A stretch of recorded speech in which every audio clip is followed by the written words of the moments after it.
What's holistic defence? What are the threats? What are the risks? What's the cost of being ignorant to these risks? And we'll summarise at the end.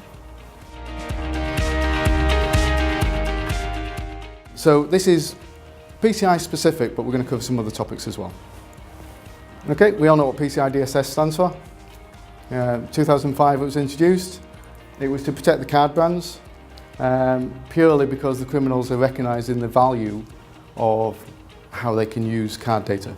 You imagine a hacker will break into a system, steal the card data and sell it for next to nothing. Anyone want to hazard a guess at how much they're selling UK credit cards at the minute on the dark web per record? $7.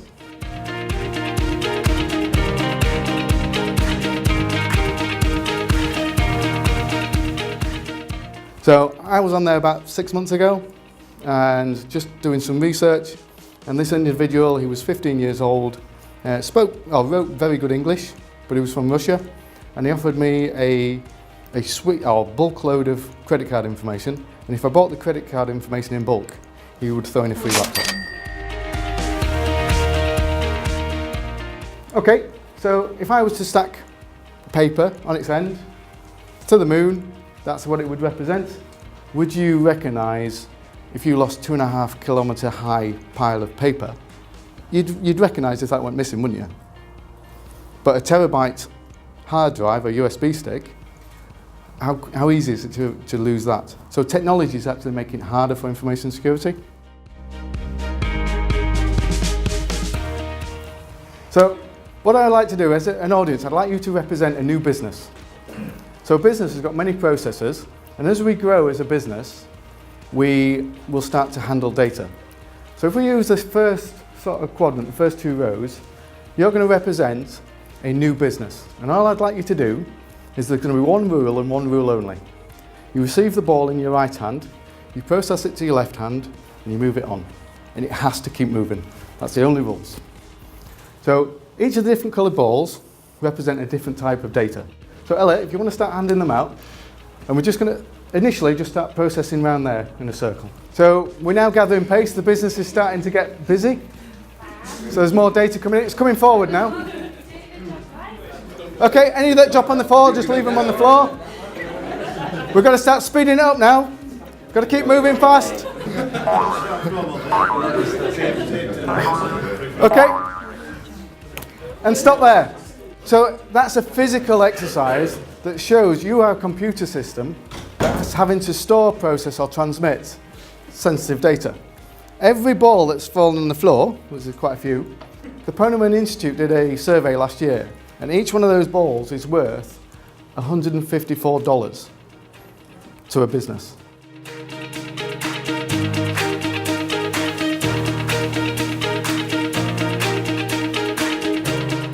What does it look like?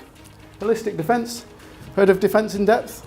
You put enough measures in place to deter that hacker coming in from the outside or the insider threat doing something from the inside, taking it out. So we put these defence in depth measures in place. And as happened in the city of Troy, they find a way of exploiting human beings. So, for 10 years they tried to attack and they couldn't get to Helen of Troy. Everything else was layered defence like an onion ring. The outer skin is that brown skin. As you peel it back and you get to the centre of the core, you cry your eyes out and you give up. And that's the same process. But if you can get somebody who's authorised to be at that data, to invite them in, Trojan horse, wheel it through the defences, open it up, payload in there, boom. We're still making the same mistakes. Criminals, it's a war of attrition, they're not daft. They recognise human beings are the biggest threat. So we can see here that we've got a change towards, we're moving away from malware, we're now moving more towards things like ransomware attacks. We're looking at phishing attacks.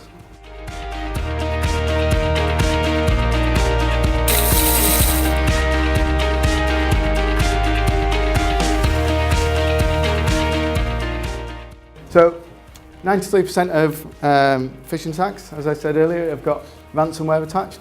How they work now with ransomware is you'll get infected through a phishing attack. It'll infect your critical systems, you can't get access to it, and they'll say, right, we'll unlock it if you pay us in bitcoins, the amount of money. Untraceable bitcoins, they unlock it, 4 months later they re-encrypt it because the software's still there, but the price has gone up. So the only way to get around ransomware is you have to strip the system down and literally start from scratch again. So you've got a business impact then of taking this ransomware off. These hackers are opportunists. You've got to present them with an opportunity. Think about it as two brothers walking through the woods and they're presented with a grizzly bear. The first brother drops down to one knee, goes immediately into his backpack, pulls out a pair of trainers. And the other brother goes, "What are you doing? Those trainers are going to be no good against that grizzly bear." They don't need to be. I just have to be able to run faster than you can. They will look for the weakest link. So how your systems are configured, it's an 11% threat externally. This is your biggest part, 77%.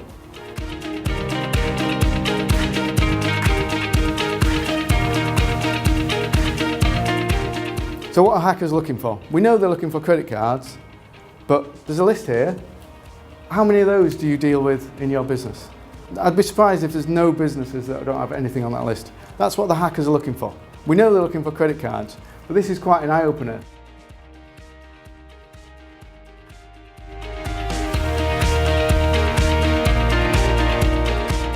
How does it equate? So, Perelman Institute last year, average cost of a data breach to a large organisation, $3.8 million. Everyone heard of the Swift bank that was hacked? It's a team of 50 groups that have come together to hack the international banks. What's the cost of ignorance to you as a business? Could you afford to lose 33% of your existing customer base?